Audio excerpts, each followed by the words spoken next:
everyone, I'm here today to do my wrap-up for the month of December in 2023, last month of the year. So let's go first into the stats. I have read 10 books this month and 3,264 pages, so quite a lot for me.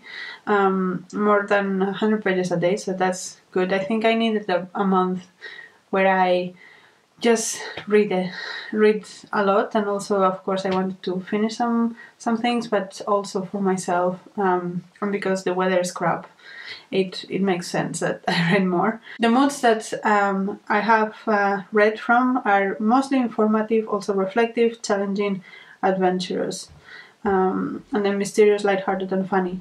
That's interesting because normally informative is a part of it, but it's not the biggest part of it. I guess that relates to the fact that I read a few non-fictions for Read Around the World project, and then lighthearted and funny are also not genres that I normally have in here, but I think that's because of my book club, and we will go into that later. In terms of pace, so 11% one book was fast, 33% were medium, and 56% were slow. And again, the fast book is the light-hearted one, I'm pretty sure.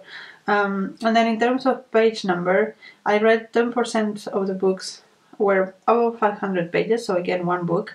30% were less than 300 pages, and the great majority was between 300 and 499. According to this graph, everything is fiction, but I don't think so. I think that some of the books I have read are not classified in Storygraph, and that's why it doesn't appear as non-fiction, but I'm pretty sure I read several non-fictions this month. In terms of genres, historical is the biggest one, and then fantasy, interesting, LGBTQI+, thriller, romance, poetry, literary. That's interesting. That's definitely not the normal thing for me, but yeah, I guess it makes sense. We'll go through the books again later. In terms of format, 70% were print and 30% were digital, which I'm very happy about. I have been telling how I want to read more printed books this year and going forward, and I think this month I have finished all my digital books, so now I only have physical books and books from the library, and of course from Script and stuff like that, but definitely my reading is moving a lot more towards physical books, which I'm very happy about.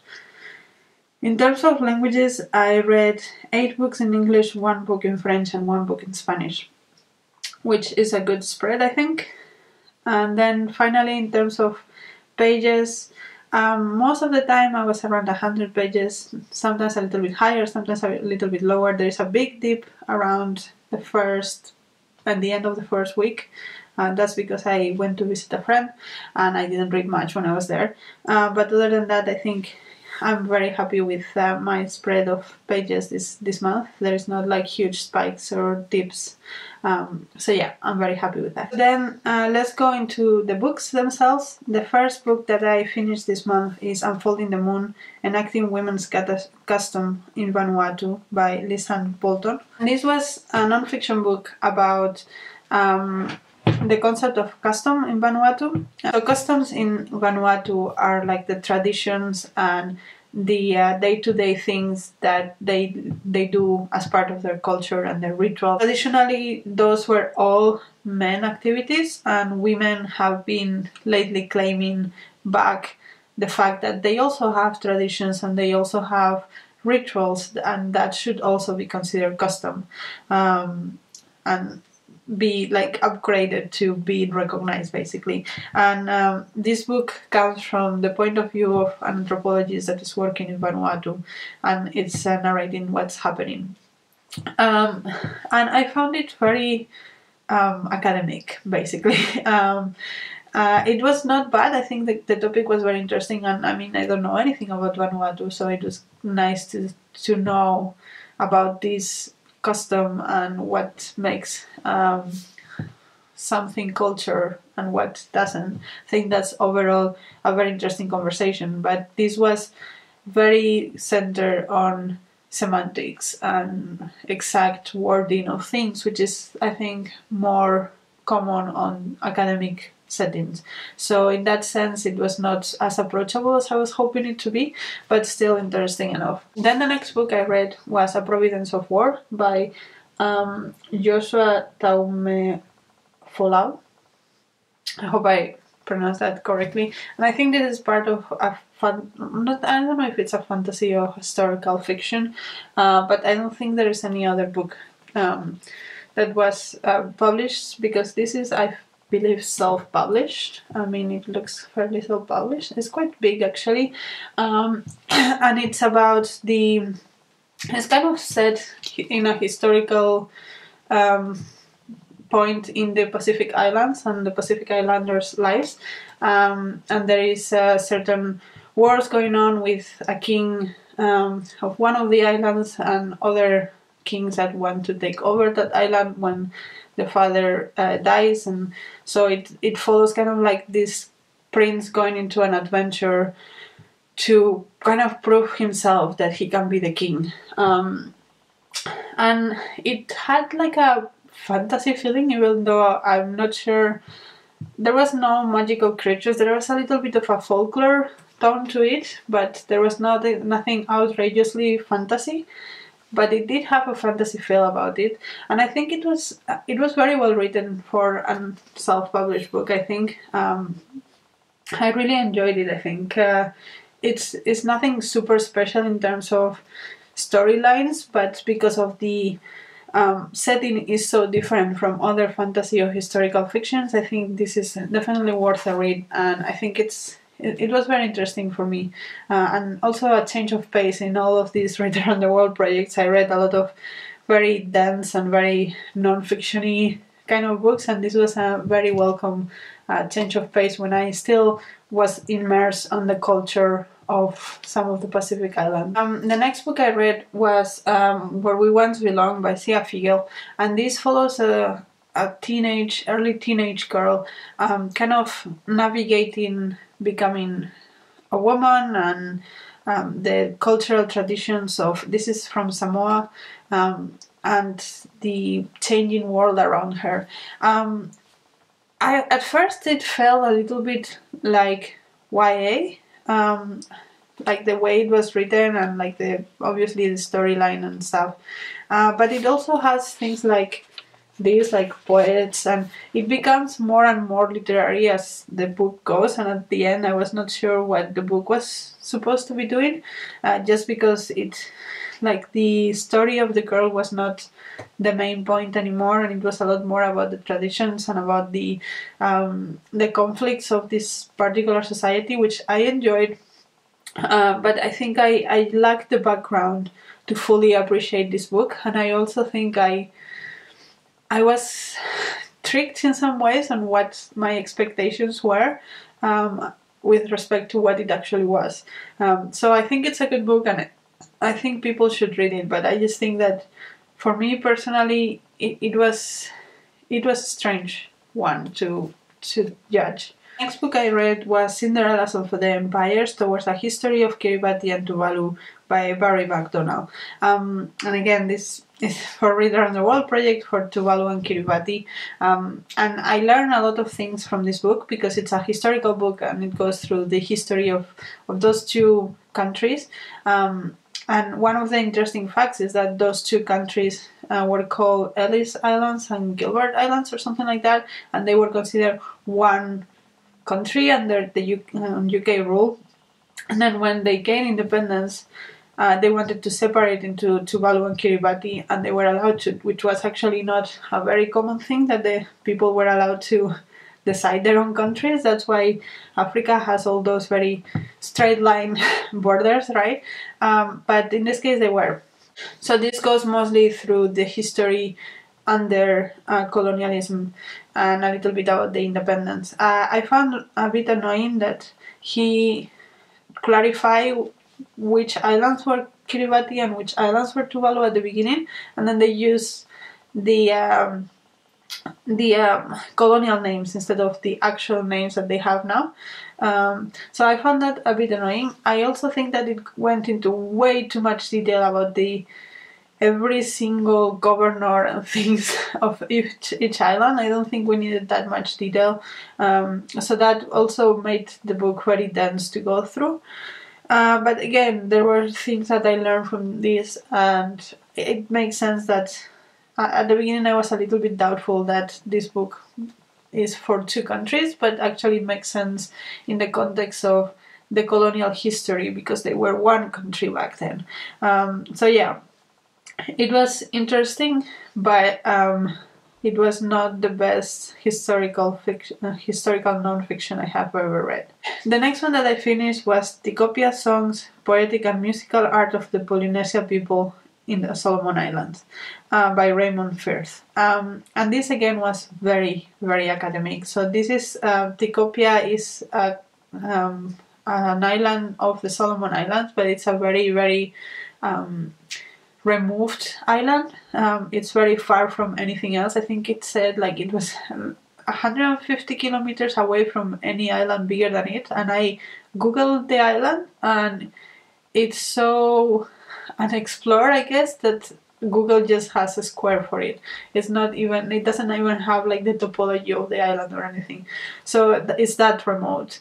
And so this book is about this, I guess, anthropologist or music academic go to the island and study the songs and the traditions that they are associated with, and the feelings and all of that they are associated with.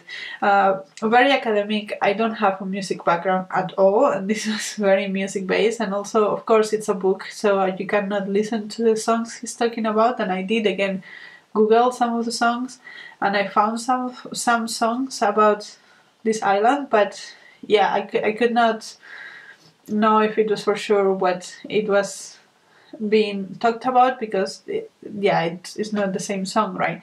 So yeah, it was a little bit off for me to read this book, but again I couldn't find anything else from the Solomon Islands, so that's what I read. Then the next book I read is Barely a Lady by Cassandra Khaw. And this is a novella, like a romance novella that I read for my book club. We do read a romantic book, a romance book, every Christmas for my book club, and this one is the one that we read this time round. It's very LGBTQA, and people will argue it's a very body positive book. I have my qualms with that, because it's true that the main character is described as overweight, and she becomes, it's kind of like a fantasy, so she becomes a bear sometimes, so like it's like a werewolf but a bear, so a bear wolf, and so she's like big and strong, and she has three main interests romantically, and so we follow her like trying to make a decision and figuring things out about these three people, one of which is a woman. And yeah, so that's kind of like the setting of the story. It's not very long, it's a romance, you know what's gonna happen. But I found it was overly obsessed with how people looked. And it's true that she was overweight, but everyone else in the story, all the love interests, there were pages and pages describing the abdomen of these men and stuff. So personally, I don't think that's very body positive, because it's overly obsessed of how people look like, and the only fat person that is allowed to be fat in the story is the main character. Everyone else is like, oh no, they have to be perfect bodies. So yeah, I had an issue with that. And yeah, it was fine. It was rompy, and I read it, and we haven't discussed it in the book club yet, but I guess it will be a fun conversation. But yeah, nothing great to write home about. Then I read The Buried Giants by Kazuo Ishiguro, and this is a fantasy book about, I think it's fantasy, about this couple that they're an old couple and they decide to leave their town to go look for their son. But there is this kind of like fog around everything, and so nobody kind of remembers anything. They do things because they always did that way, but they don't remember the reasons behind. They don't remember where the son lives. They don't remember why he left, but they feel like they want to go see him, and so they go into this adventure, and at some point they kind of figure out that someone tells them something like, you know, the way that you cannot remember things, and they're kind of aware of that. It's because of this one reason, so you should go and fix that. And so they go into this adventure, this two old, very adorable British couple going into this huge adventure to save the world and stuff. It's kind of cute. It's a slow burn, as all of Ishiguro's books are, and I enjoy it. I find his characters very endearing and very British, and it's something that I enjoy reading about. I don't think that the story is particularly memorable just because it's so slow and it's not that original. It's more about the way that he writes about it than about the story itself. But I think it was enjoyable for me. The next book I read is Oceánica by Yolanda González. I don't know if this is translated. I read it in Spanish. And this kind of follows two timelines. One timeline this is about whales and climate change, and one timeline is about I don't know exactly the year, but like the 16th century.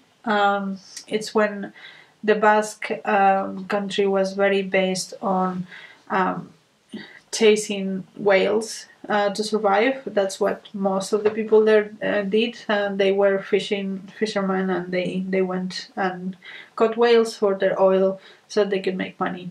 That's kind of like the secondary storyline, and then the first storyline is about the present day, more or less. There were a lot of whales. There was a big whale that washed into the shores of the same region in Basque Country, and people are trying to save her, but they can't. So they kind of let her die, and then they're trying to figure out why she was there, why she washed on the shore. I remember when I was little, I live in a similar region, and we did have sometimes whales that appear in our beach, and they normally had a ridiculous amount of plastic in their stomach, and that's why they die. So that's also in this book. They try to figure out if it's plastic in the stomach, if it's any kind of like other pesticides, stuff like that. And there is like a whole movement around this that happens, and a lot of people are involved. We follow this woman that is a reporter that was reporting about the whale, and then the whale moved and she got hit and she was very injured.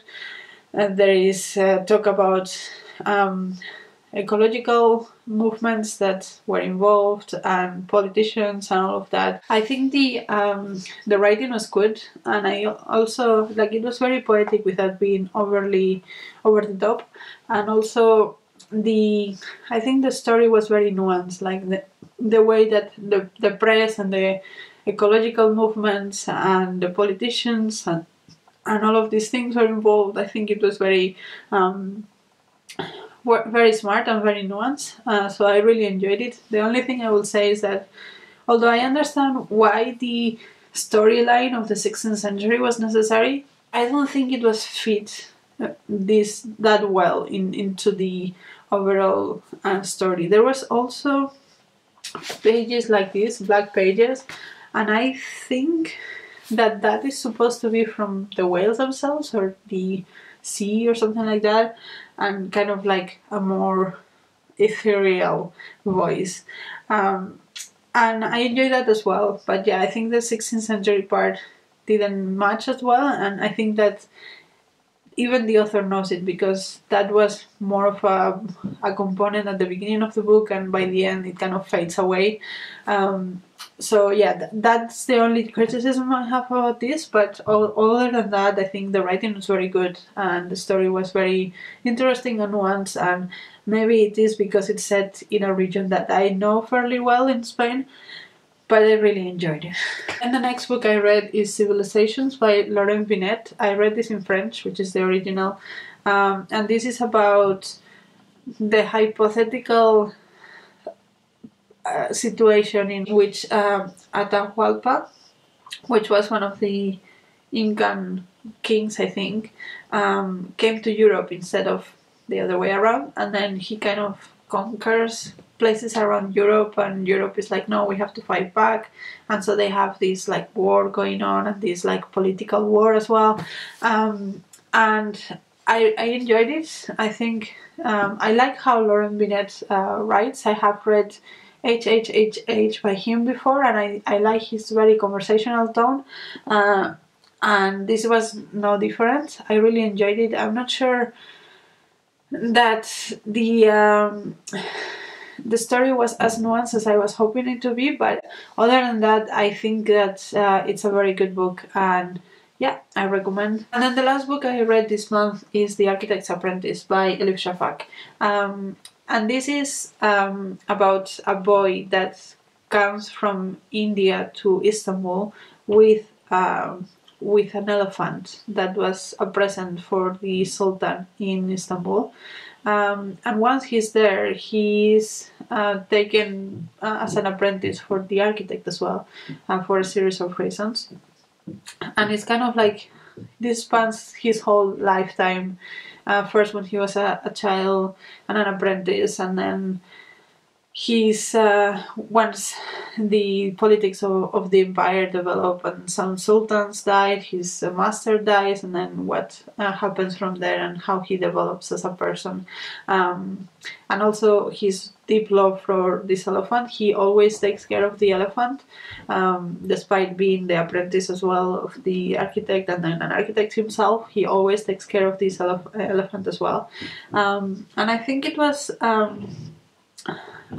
captivating, and I think it was very very warm in some way. I felt like I wanted to sit this with some tea and a blanket and read and read and read.